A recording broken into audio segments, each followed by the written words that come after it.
آگے اللہ سبحانہ تعالیٰ فرماتے ہیں وَيَسْتَفْتُونَكَ، اور وہ فتویٰ مانگتے ہیں آپ سے، اور وہ فتویٰ مانگتے ہیں یعنی صحابہ کرام فتویٰ مانگتے ہیں آپ سے، یعنی آپ صلی اللہ علیہ وسلم سے۔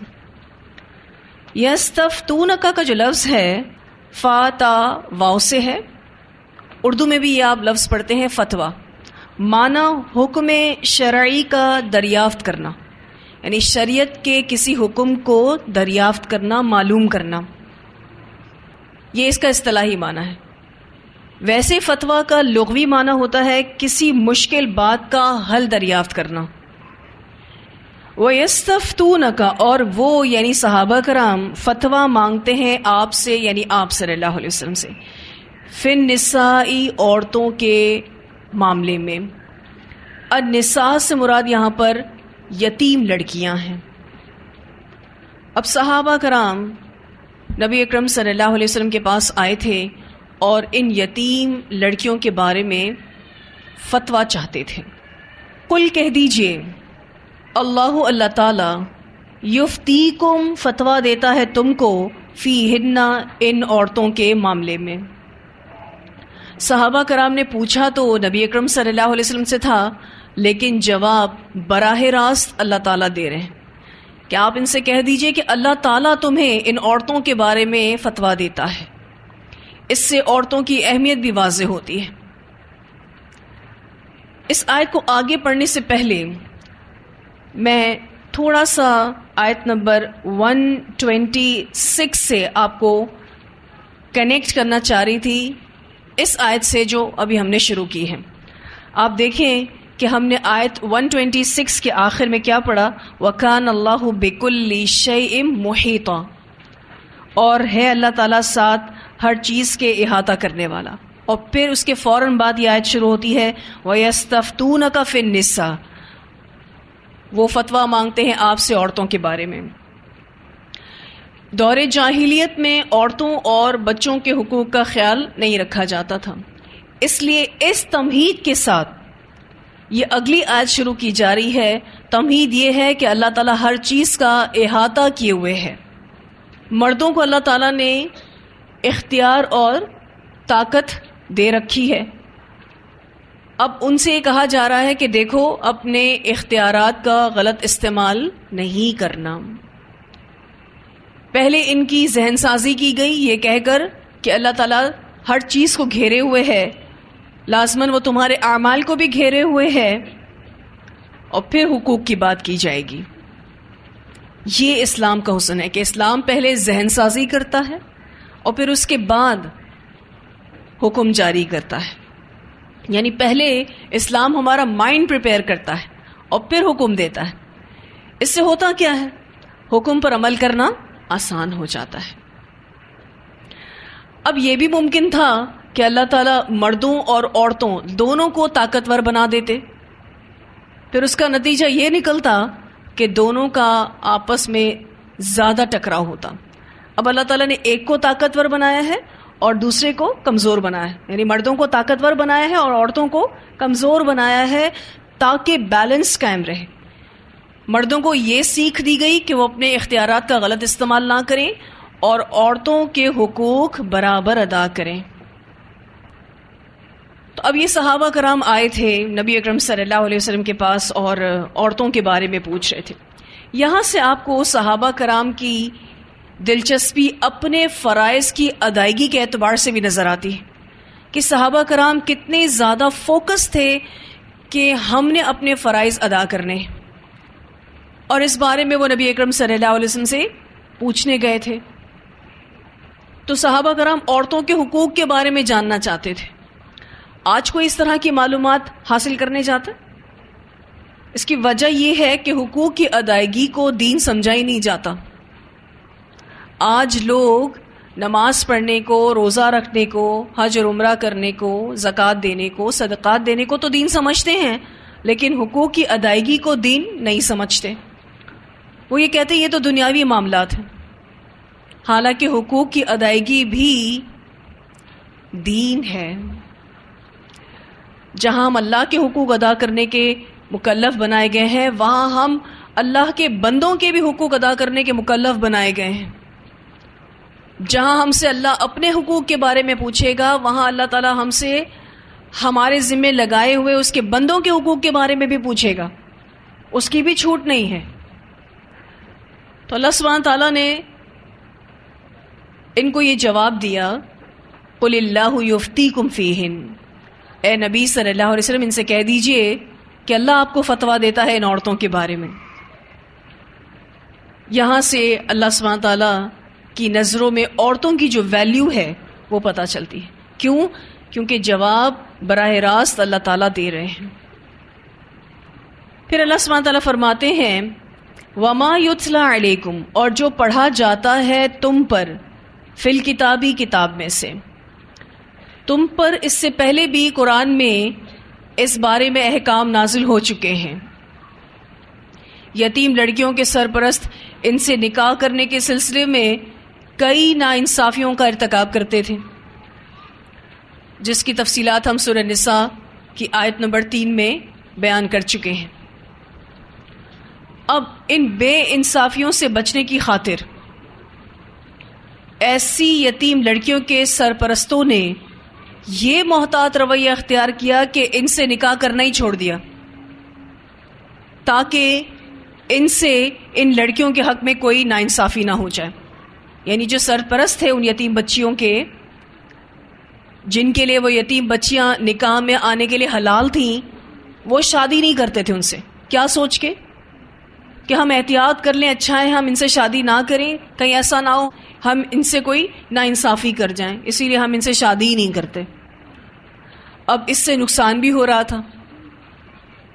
جو یہ سوچ رہا ہو کہ میں اپنے زیر نگرانی یتیم لڑکی سے جو میرے نکاح میں آنے کے لیے حلال ہے شادی اس لیے نہ کروں کہ کہیں میں اس کے ساتھ کوئی ناانصافی نہ کروں، تو آپ سوچیں وہ اچھا انسان ہوگا نا۔ تو اس سے یہ نقصان ہو رہا تھا کہ بہتر سلوک اور محبت جو اس سرپرست سے مل سکتی تھی وہ ختم ہو گئی، اور لڑکیوں کو غیروں میں بہایا جا رہا تھا۔ تو جو محبت ان کو اپنے ہی فیملی ممبر سے مل سکتی تھی، جو بہتر سلوک ان کو اپنی فیملی ممبر سے مل سکتا تھا، وہ غیروں میں نہیں مل سکتا تھا۔ تو اس سے یہ نقصان ہو رہا تھا۔ تو اس طرح بعض نقصان کی صورت پیش آ جاتی، وہ یہ تھی کہ بہتر سلوک سرپرستوں سے نکاح کرنے کی صورت میں میسر آ سکتا تھا، وہ غیروں میں شادی کرنے سے نہیں مل سکتا تھا۔ اس سے ان کی یعنی ان یتیم لڑکیوں کی زندگی اور ڈیفیکلٹ ہو جاتی تھی، دشوار ہو جاتی تھی۔ تو اس آیت کے ذریعے ان سرپرستوں کو زیر کفالت یتیم بچیوں سے نکاح کرنے کی اجازت دے دی گئی۔ زیادہ کچھ نہیں بیان کیا گیا، صرف اتنا کہہ دیا گیا وَمَا يُتْلَى عَلَيْكُمْ فِي الْكِتَابِ، جو ڈیٹیلز اس سے پہلے تم سورہ نساء کی آیت نمبر 3 میں پڑھ چکے ہو وہ ایز اٹ از ہیں، اس میں کوئی چینجز نہیں آئیں، وہ احکام ابھی بھی باقی ہیں، اس میں سے کچھ منسوخ نہیں ہوا، وہ باتیں ایز اٹ از ہیں، اس کو ویسے ہی سمجھو۔ فی یتام النساء، یتیم لڑکیوں کے بارے میں، ان یتیم لڑکیوں کے بارے میں جو ڈیٹیلز ہم پہلے دے چکے ہیں وہ ایز اٹ از ہیں، وہ کینسل نہیں ہوئی ہیں۔ اللاتی، وہ جو لا تؤتونہن، نہیں تم دیتے ان کو ما کتب لہن، جو لکھا گیا مقرر کیا گیا ان کے لیے۔ اب تم ان کو وہ چیز نہیں دیتے ہو جو ان کے لیے مقرر کیا گیا ہے۔ کیا مراد اس سے؟ مہر۔ اب ایسی یتیم لڑکیوں سے جو شادی کی جاتی تھی تو ان کے سرپرست ان کو مہر نہیں دیتے تھے۔ وَتَرْغَبُونَ، اور تم رغبت رکھتے ہو ان یہ کہ تنکحوہن، تم نکاح کر لو ان سے۔ تم یتیم لڑکیوں کو جو ان کے لیے مقرر کیا گیا ہے وہ تو نہیں دیتے، لیکن تم ان سے نکاح کی رغبت رکھتے ہو، تو ایسا مت کرو۔ تم نکاح کرنا چاہتے ہو تم کرو، پر ان کے لیے جو چیز مقرر ہے مہر، وہ تو ان کو دے دو۔ یہاں پر ترغبونا کے بعد ان کا صلہ آ رہا ہے۔ رغیبہ ان کا معنی ہوتا ہے رغبت کرنا، چاہنا، ٹھیک ہے؟ اگر آپ ترغبونا اور ان کو ایک ساتھ سرکل کر لیں تو رغیبہ ان کا معنی ہوتا ہے رغبت کرنا، چاہنا۔ ایک آپ نے اس سے پہلے پڑھا تھا رغیبہ عن، عین کے ساتھ. اس کا معنی ہوتا ہے بے رغبتی کرنا. اگر آپ ریفرنس لکھ لیں گے سورۃ البقرہ آیت نمبر 130 جہاں پر آپ کو رغیب عین کی مثال مل جائے گی، اور جو کوئی ملت ابراہیم سے منہ موڑے گا، یہ بالکل اسی طرح سے آپ رغبت کے لفظ کے ساتھ اردو میں بے لگا دیتے ہیں، با اور بڑی ہے، تو وہ کیا بن جاتا ہے؟ بے رغبتی. بے کا لفظ ہٹا دیں تو رغبتی. ایگزیکٹلی اسی طرح سے عربی زبان میں رغیبہ کے ساتھ الف نون ان کا صلہ آئے تو معنی رغبت کرنا، لیکن رغیبہ کے ساتھ عین نون عین کا صلہ آئے تو معنی بے رغبتی کرنا، نہ چاہنا. اب یہاں پر کیا آ رہا ہے؟ وَتَرْغَبُونَ أَن، اور تم رغبت رکھتے ہو، تم چاہتے ہو یہ کہ تنکحوہن، تم نکاح کرو ان سے. تم ان سے نکاح بھی کرنا چاہتے ہو، لیکن تم وہ کچھ انہیں نہیں دیتے ہو جو ان کے لیے مقرر کیا گیا ہے، یعنی مہر مراد ہے. تو اس آیت کے ذریعے ان سرپرستوں کو ایک تو یہ پرمیشن دی گئی کہ وہ ان یتیم بچیوں سے شادی کر سکتے ہیں، ساتھ ساتھ ایک شرط بھی لگا دی گئی کہ ان کو حق مہر دو گے. اور اس کے علاوہ بھی جو کچھ بھی تم نے ان کو دینا طے کیا ہے، ہوتے ہیں نا کچھ گفٹس وغیرہ بھی دینا طے ہوتے ہیں، تو وہ بھی دو گے. اس کے علاوہ اگر کوئی وراثت کا حصہ ہے تو وہ بھی دو گے، کیونکہ یہی ساری ناانصافیاں تھیں جو دور جاہلیت میں عورتوں کے ساتھ کی جاتی تھیں. ایک ایسی یتیم بچیوں کے ساتھ شادی کی جاتی تو مہر نہیں دیا جاتا تھا. اگر ان سے کسی چیز کو دینے کا وعدہ کیا جاتا تو پھر وہ وعدے بھی پورے نہیں کیے جاتے تھے. اور تیسرا یہ کہ ورثہ جو ان کا حق ہوتا تھا وہ بھی ان کو نہیں دیا جاتا تھا.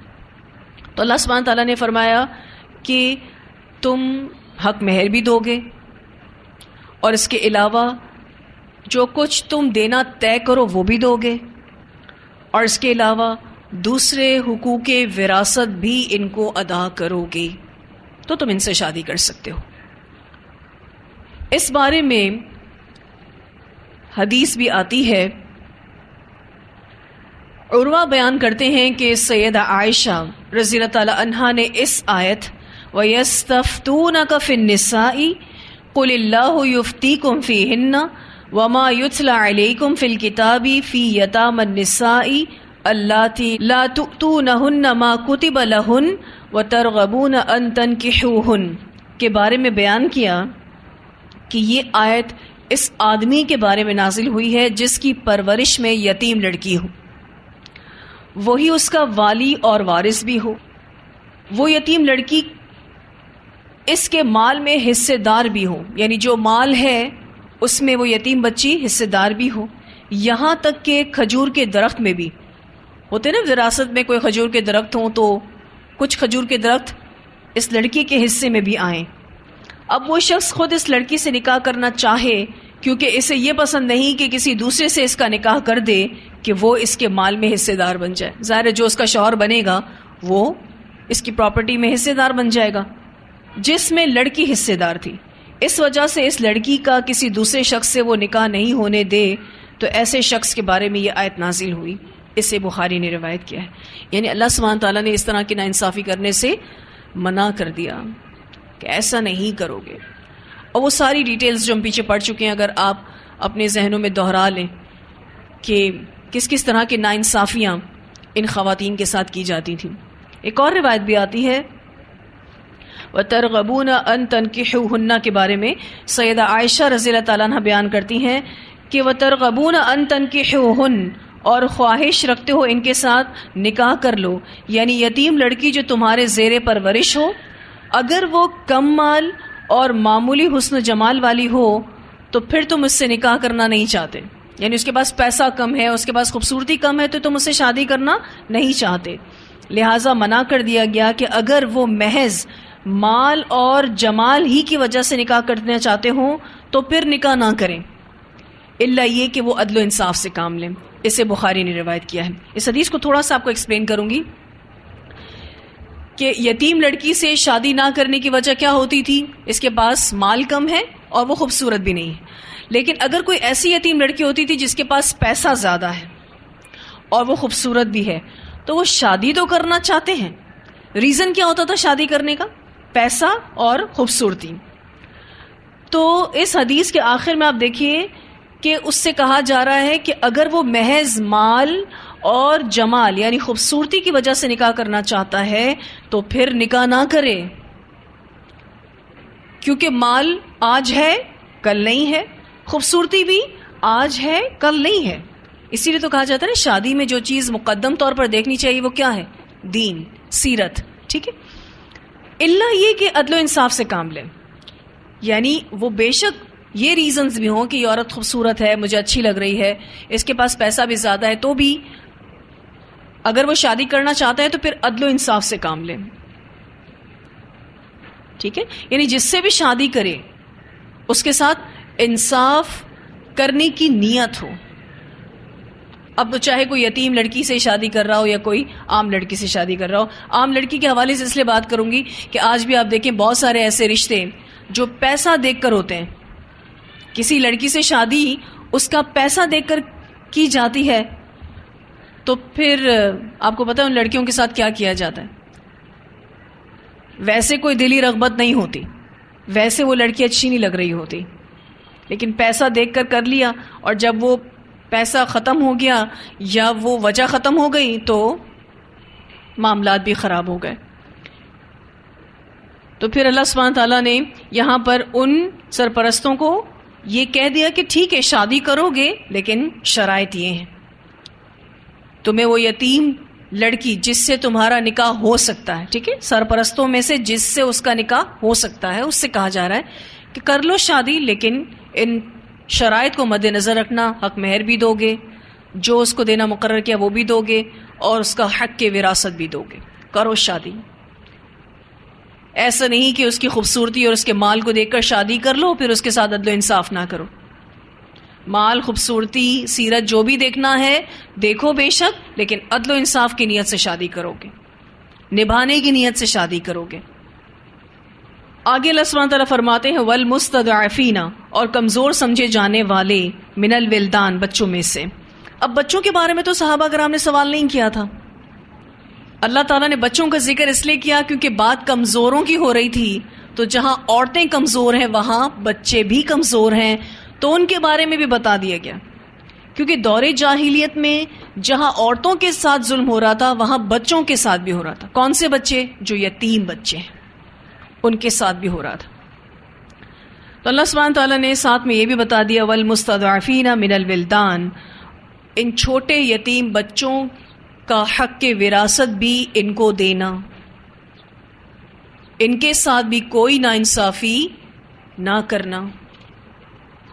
وَأَنْ، اور یہ کہ تقوموا، تم قائم رہو، للیتامى، یتیموں کے لیے، بالقسط، انصاف پر. اب ایک عمومی بات کر دی گئی کہ جتنے بھی یتیم ہوتے ہیں ان کے ساتھ تمہیں انصاف کرنا چاہیے.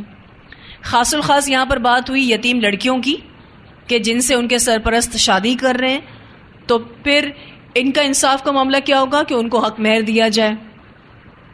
ٹھیک ہے، اور اگر ہم یتیم بچوں کے حوالے سے بات کریں تو پھر ان کے ساتھ انصاف کا معاملہ کیا ہوگا کہ ان کو میراث میں حق دیا جائے.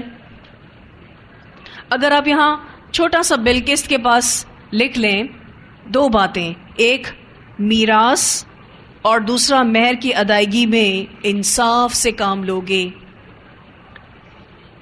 میراث اور مہر کی ادائیگی میں انصاف سے کام لوگے. وَأَنْ، اور یہ کہ تقوموا لِلْيَتَامَى بِالْقِسْطِ،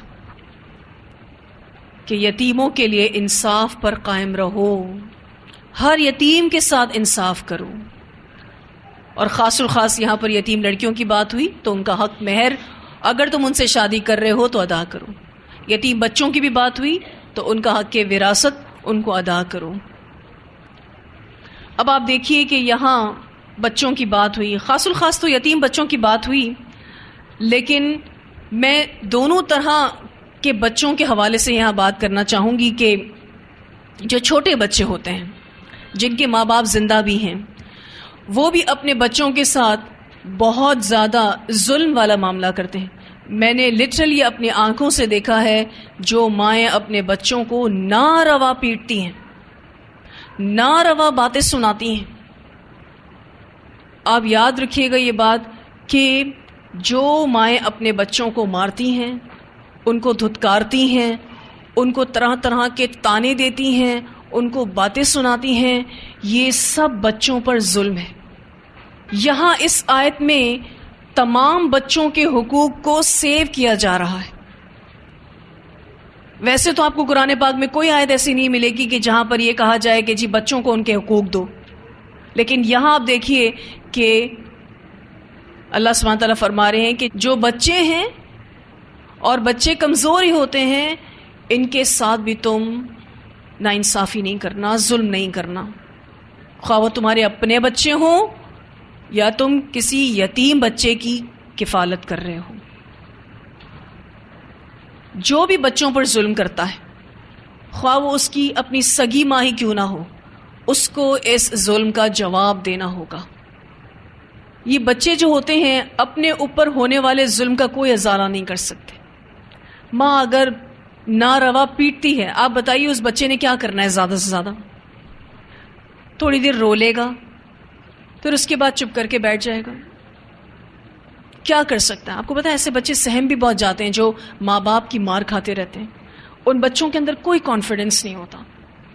جن بچوں نے بچپن سے اپنے ماں باپ کی بے تحاشا مار کھائی ہو، بہت تانے سنے ہوں، ان بچوں کے اندر کانفیڈنس کے لیول بہت ڈاؤن ہوتا ہے. ہم ہی اپنے بچوں کے دشمن ہوتے ہیں. پھر آپ دیکھیے کہ یہ بچے ہمارے پاس امانت ہیں، ہماری سگی اولاد ہو یا ہم کسی یتیم بچے کے کفیل ہوں، یہ ہمارے پاس امانت ہیں. ہم سے سپرد کی گئی ہر امانت کے بارے میں پوچھا جائے گا. نبی اکرم صلی اللہ علیہ وسلم کا بچوں کے ساتھ اتنا پیارا سلوک تھا، اتنا حسن سلوک تھا. نبی اکرم صلی اللہ علیہ وسلم کے جو نواسے تھے، امام حسن اور امام حسین رضی اللہ عنہما، رسول اللہ صلی اللہ علیہ وسلم لوگوں کی امامت کروا رہے ہوتے تھے، اور ان میں سے کوئی ایک آپ صلی اللہ علیہ وسلم کے کندھوں پر آ کر بیٹھ جاتا جب نبی اکرم صلی اللہ علیہ وسلم سجدے میں ہوتے. آپ صلی اللہ علیہ وسلم سجدے سے سر نہیں اٹھاتے تھے جب تک کہ خود وہ اتر نہ جائیں. کوئی اور آ کے ان کو کھینچتا نہیں تھا، یا نبی اکرم صلی اللہ علیہ وسلم نماز پڑھ کے ان کو ڈانٹتے نہیں تھے کہ تم نہیں دیکھ رہے میں نماز پڑھا رہا تھا. کہیں ایسا نہیں ملتا، بلکہ امامت کروانے والے امام انتظار کر رہے ہیں سجدے میں، جب تک وہ بچہ ہٹے گا تب تک لمبا سجدہ چل رہا ہے اور پیچھے سارے لوگ سجدے میں پڑے ہوئے ہیں. آپ باقی صحابہ کرام کا بھی بچوں کے ساتھ حسن سلوک دیکھیے کہ کسی نے اس بات پر اعتراض بھی نہیں کیا کہ ان بچوں کو کوئی روک نہیں سکتا تھا، ان کو ان کی ماں سنبھال نہیں سکتی تھی، یہ نماز میں ڈسٹربنس کر گئے. نہیں، سب خاموش ہیں. کیوں؟ وہ بچہ ہے. اگر اس کا مینٹل لیول بڑوں کی جیسا ہوتا تو وہ کبھی ایسا کرتا؟ آج ہم بچوں کو کیسے ٹریٹ کرتے؟ جیسے وہ ہمارے مینٹل لیول پر ہوں. ہم بچوں سے بچہ سمجھ کر ڈیل نہیں کرتے، ہم ان کو بڑا سمجھ کر ڈیل کرتے ہیں. آج تو اگر ماں نماز پڑھنے بیٹھ جائے اور بچہ اس کے کندھے پہ چڑھ جائے تو دو لوگ آ کے اس کو 2 تھپڑ لگاتے ہیں. تم دیکھ نہیں رہے تمہاری ماں نماز پڑھ رہی ہے؟ اچھا کوئی اور نہ لگائے تو ماں ہی لگا لیتی ہے نماز پڑھنے کے بعد کہ تم کو نظر نہیں آ رہا تھا میں نماز پڑھ رہی ہوں. آپ بتائیے ایسے بچے کو کہاں نماز کی محبت آئے گی، کہاں دین کی محبت آئے گی؟ وہ ماں جو نماز پڑھتی ہے دیکھنے میں تو بہت اچھا نیک کام کر رہی ہے، لیکن اخلاق میں وہ صفر ہے. تو بچوں کا خیال نہیں رکھا جاتا، ان کے حقوق کا خیال نہیں رکھا جاتا، خود ماں باپ اپنے بچوں کا خیال نہیں کرتے. پھر کہاں یتیم بچوں کی بات ہے، باپ کی پروٹیکشن سے وہ محروم ہے. پھر اس کا ایسا معاشرہ کیا خیال کرے گا؟ جس معاشرے میں اپنی سگی اولاد کا خیال نہیں رکھا جا رہا تو اس معاشرے میں ان یتیم بچوں کا کیا خیال رکھا جائے گا؟ تو یہاں اللہ سبحانہ تعالیٰ انہی کمزور بچوں کی طرف توجہ دلا رہے ہیں. آج آپ دیکھیے کہ بچے، چھوٹے چھوٹے بچے ورک شاپس پر کام کرتے ہیں، ڈھابوں پر کام کرتے ہیں. یہ آیت ان کے حقوق کو بھی سیو کرتی ہے. آپ نے دیکھا ہے کبھی چھوٹے چھوٹے بچے جو کام کرتے ہیں ان کے ساتھ بڑوں کی ڈیلنگ دیکھی ہے کبھی؟ تھوڑی دیر کے لیے تصور کر لیں کہ ہماری اپنی اولاد اس بچے کی جگہ ہوتی تو ہمارا معاملہ پھر کیا ہوتا. وہ بچے جو سارا دن کھائے پیے بغیر کام کرتے رہتے ہیں, غربت ایسی کہ نہ تن پر بہترین لباس ہے نہ کھانے کو کھانا ہے, لیکن ان کے ساتھ اتنی بدسلوکیاں کی جاتی ہیں, ان کو مارا جاتا ہے کام مکمل نہ کرنے پر. پھر وہی بات کہ اس کو کیا سمجھا جاتا ہے, ایک اڈلٹ سمجھا جاتا ہے, بڑا سمجھا جاتا ہے.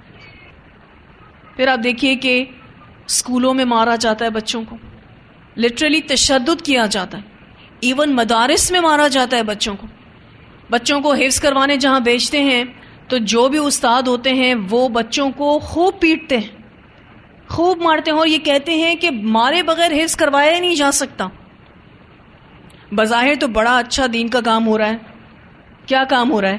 قرآن یاد کروایا جا رہا ہے, لیکن تشدد کے ساتھ. ایسے بچے جب اس طرح کے سینیرو سے گزرتے ہیں, اس طرح کے حالات سے گزرتے ہیں, وہ خود بھی سخت دل ہو جاتے ہیں. پھر یہ چین چلتی رہتی ہے. جیسے جو ماں باپ آپس میں لڑتے رہتے ہیں, ان کے بچے بھی پھر کیسے ہسبینڈ وائف بنیں گے آگے جا کے, لڑنے والے. جو ماں باپ اپنے بچوں کو مارتے ہیں نا, وہ مار کھانے والا بچہ بھی آگے اپنی اولاد کو مارے گا. یہ چین ختم نہیں ہوگی. جو ٹیچرز مار کے بچوں کو حفظ کرواتے ہیں, جب وہ بچہ حفظ کر لے گا اس نے بھی ایسا ہی ٹیچر بننا ہے. کیوں؟ ذہن بن گیا نا اسی طرح کا. اب دین کا علم تو دیا جاتا ہے پر تشدد کے ساتھ دیا جاتا ہے, اور باقاعدہ کہا جاتا ہے کہ مارے بغیر حفظ نہیں ہو سکتا. اچھا الحمدللہ جو ہم ایک سسٹم حفظ کا لے کر چل رہے ہیں, اس میں ہماری ٹیچرز کو بہت کلیئر اور اسٹرکٹ انسٹرکشنز ہیں کہ وہ بچوں کو ہاتھ نہیں لگائیں گی, ماریں گی نہیں. لٹرلی پیرنٹس آ کے مجھے کہتے ہیں آپ ماریں. ہم کہتے ہیں ہم نہیں ہاتھ لگائیں گے آپ کے بچوں کو. کہا نہیں ماریں, یہ جب مار کھائیں گے تو سیدھے چلیں گے. اس کا کیا مطلب ہے؟ کہ وہ خود بھی گھر میں ان کے ساتھ یہی کچھ کر رہے ہیں. میں نے کہا میں تو اپنی اولاد کو نہیں مارتی, تو غیروں کی اولاد پر تو انسان ہاتھ اٹھانے سے پہلے پھر 10, 12, 15 مرتبہ سوچے گا, کیونکہ وہ تو ہماری اولاد ہے بھی نہیں. میں نے کہا آپ کے بچے ہمارے پاس امانت ہے, ہم ان کو مار نہیں سکتے. میری ٹیچرز کو یہ کلیئر انسٹرکشنز ہیں کہ اگر آپ میں سے کوئی بھی ایموشنلی ویک ہے وہ یہاں سے چلا جائے. جذباتی طور پہ کمزور ہوتے ہیں نا کچھ لوگ, پھر ہاتھ اٹھا دیتے ہیں, کچھ بول دیتے ہیں. میں نے کہا ایسا ٹیچر مجھے نہیں چاہیے. اگر آپ بچوں کی طرف سے آنے والی تکلیف کو برداشت نہیں کر سکتے تو آپ یہ کام نہ کریں. آپ دین کو بدنام نہ کریں. دین سراسر محبت کا پیغام دیتا ہے, اور الحمدللہ میں 5 سال سے یہ مدرسہ چلا رہی ہوں. الحمدللہ مجھے آج تک کوئی ایسا بچہ نہیں ملا کہ جس کو میں نے پیار سے سمجھایا ہو اور وہ سمجھانا ہو. ایون وہ گھر سے زیادہ خوش کہاں ہیں؟ مدرسے میں. کیونکہ مدرسے میں ان کی جو ایک رسپیکٹ ہے وہ برقرار ہے. اور میں جب بھی پیرنٹس سے ملاقات کرتی ہوں تو میں یہ ضرور پوچھتی ہوں کہ کیا آپ کے بچے خوشی سے آنا چاہتے ہیں مدرسے؟ تو وہ کہتے ہیں خوشی سے آنا چاہتے, الا یہ کہ کوئی بچوں کے ساتھ اپنا کوئی پرسنل ایشو ہو کہ وہ سبق یاد کر کر نہیں آئے تو وہ نہیں آنا چاہ رہے ہوتے, یا جو بھی ایک بات ہوتی ہے. لیکن اس کے باوجود بھی الحمدللہ اللہ کا شکر اور احسان ہے کہ اس بات میں اگر کوئی آ کے یہ کہے ہم کو کہ مارے بغیر حفظ نہیں کروایا جا سکتا, تو ہم نے اس کا تجربہ کر لیا. ایسی کوئی بات نہیں. دنیا میں کہیں نہیں مارا جاتا بچوں کو. آپ کو پتا ہے دنیا میں اگر ماں باپ نے بھی اپنے بچوں پر ہاتھ اٹھایا تو اس کو بھی پولیس پکڑ کے لے جاتی. اتنے حقوق ہیں بچوں کے. یہاں پر واضح طور پر بتا دیا گیا کہ بچوں کے ساتھ آپ بدسلوکی نہیں کر سکتے, ان کے اوپر آپ ظلم نہیں کر سکتے. اچھا آپ دیکھیے اس ایج پہ, جس ایج پر بچے ہوتے ہیں 7 سال تک, شریعت نے بھی ان پر کوئی تکلیف نہیں ڈالی. 7 سال کی عمر میں نماز پڑھانے کا حکم ہے. ابھی بھی وہ شریعت کا مکلف نہیں بنایا گیا. 10 سال کا ہو جائے گا, نماز نہیں پڑھے گا تو اسٹرکٹنس کا حکم ہے کہ اب آپ سختی کر سکتے ہیں, کیونکہ اب وہ جوان ہونے کے قریب ہے. بالغ ہوگا تو اس کا نامہ اعمال لکھنا شروع کیا جائے گا نیکی اور بدی کے اعتبار سے. اس سے پہلے تو شریعت نے بھی اس کو مکلف نہیں بنایا. پھر بہت سارے پیرنٹس یہ بھی کہتے ہیں کہ جب تک بچوں کو مار مار کے دھونا دیا جائے نا تب تک ان کی تربیت نہیں ہوتی. پتہ نہیں کون سی تربیت کرتے ہیں ماں باپ. ناروا مارتے ہیں, اپنی ہاتھوں میں درد کرتے ہیں. بچوں نے مار کھا کھا کے ایک ٹائم آ کے ڈھیٹ ہو جانا, پھر وہ مار سے بھی نہیں سدھرتے. تو مجھے نہیں سمجھ میں آتا کہ جو پیرنٹس یہ کہتے ہیں جب تک بچوں کو بہت زیادہ سختی سے نہ گزارا جائے ان کی تربیت نہیں ہوتی. اصل میں وجہ یہ ہے کہ بچوں کا اور پیرنٹس کا وہ کنیکشن ہی نہیں ہے. اگر میری اولاد کے ساتھ ایک بہترین کنیکشن ہو, وہ میری ناراضگی سے ڈرتا ہو, اس کو مجھ سے اتنی محبت ہو, تو تھوڑی دیر کی خاموشی اور ترک کلام بھی ان کے لیے بہت بھاری ہوتا ہے. آپ بات چیت بند کر دیں, جس کو بھی آپ سے محبت ہوتی ہے اس کا وہ ترک کلام بہت بھاری ہوتا ہے. تو اسٹرکٹنس اس اعتبار سے ہونی چاہیے. اب سوال یہ پیدا ہوتا ہے جو مار مار کے حالات خراب کر دیے ہیں اس کا کیا؟ آپ کو پتا ہے نا کچھ کیسز جو ہیں وہ ہاتھوں سے نکل جاتے ہیں. میری 1-2 دن پہلے ایک ماں سے ملاقات ہوئی تھی, وہ اپنے بچے کے بارے میں بہت پریشان تھی. اب میں نے کہا ٹھیک ہے ہم آپ کے بچے سے ملاقات کر لیتے ہیں, کیونکہ وہ مدرسے میں بھی آ کے بہت ہی زیادہ ہائپر, بہت زیادہ مارنا, ایون گالی دینا. ہم لوگ پریشان ہو گئے سارے اسٹاف ممبرز. ہم نے کہا کہ اس بچے کا ہم کیا حل نکالیں. خیر میں نے پرسنلی اس بچے سے ملاقات نہیں کی تھی, تو جب ان کی والدہ سے بات ہوئی تو میں نے ان سے کہا کہ میں آپ کے بچے سے ملنا چاہوں گی.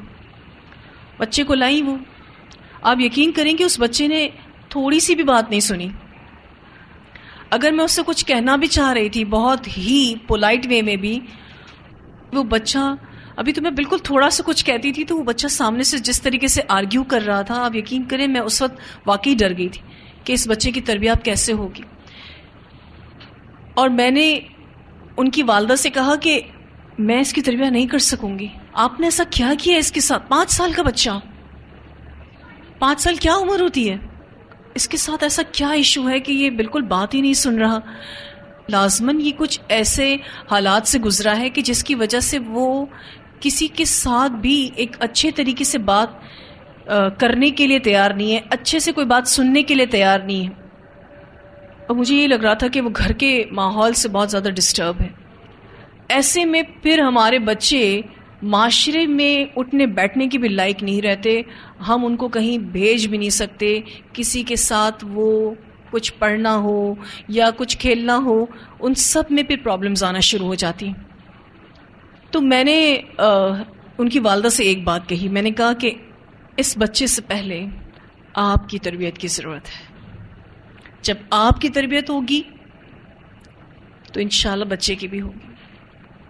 اور وہ مجھے باقاعدہ خود کہہ رہی تھی کہ آپ پلیز اس کو ماریں, آپ بے شک اس کو جتنی سخت سزا دینا چاہیں سزا دیں, بس اس کو سدھار دیں.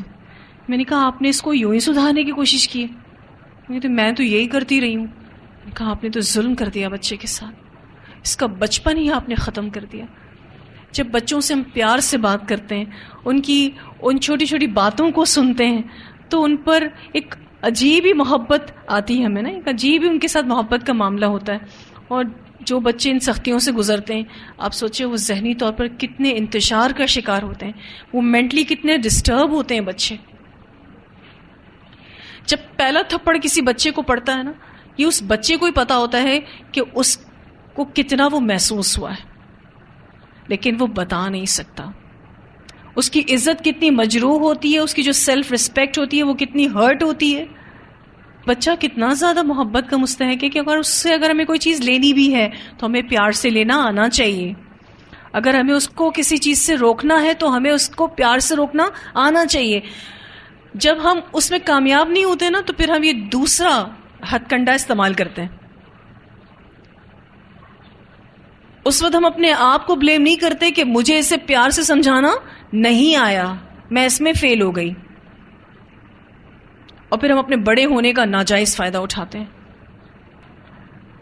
تو بچے سراسر محبت کے لائق ہیں, اور الحمدللہ اگر ہم اپنے بچوں کی تربیت محبت کے ساتھ، شفقت کے ساتھ کریں تو بہت اچھی تربیت ہوگی، ان کے کانفیڈنس کا لیول بہت اچھا ہوگا.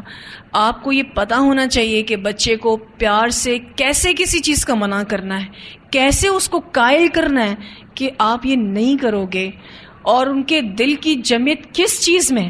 لالچی دے کر بھی ان کو وہ کام نہ کروائیں، کیونکہ جو مائیں لالچیں دیتی ہیں ان کے بچے ہر صحیح کام سے پہلے وہ لالچ کی ڈیمانڈ کر رہے ہوتے ہیں.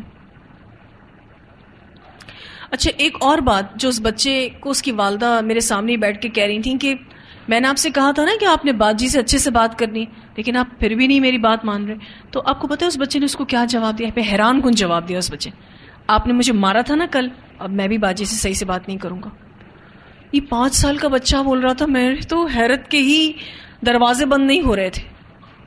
وہ بچہ جو میرا اپنا نہیں تھا، لیکن یقین کریں میرا دل کٹ رہا تھا اس بچے کو دیکھ کے کہ وہ بچہ کتنی اذیتوں سے، کتنی ماروں سے، کتنی سختیوں سے اور کتنی تکلیفوں سے گزرا ہے کہ آج وہ کچھ بھی سننے کو تیار نہیں ہے.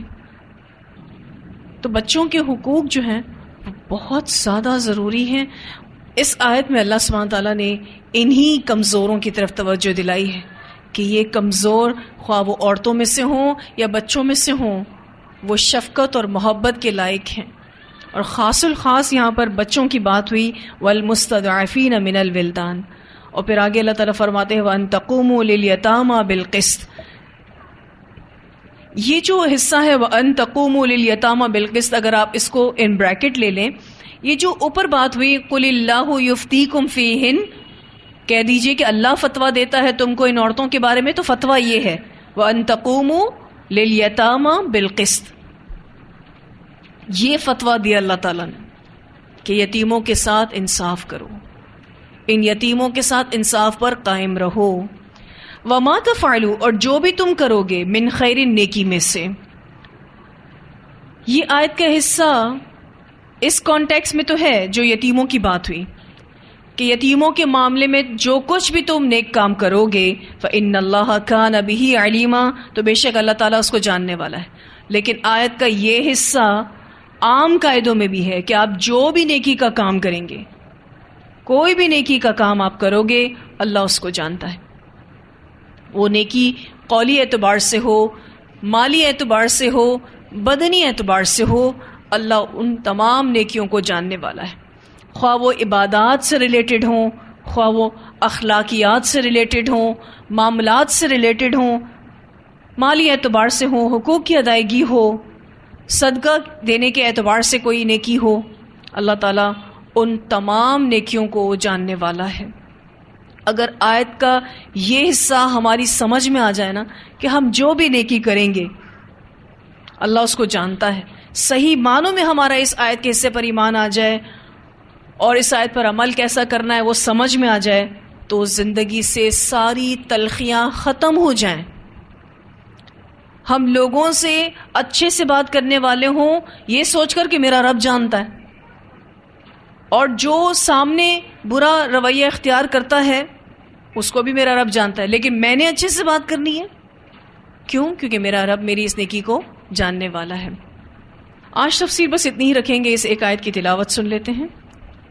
وَيَسْتَفْتُونَكَ فِي النِّسَاءِ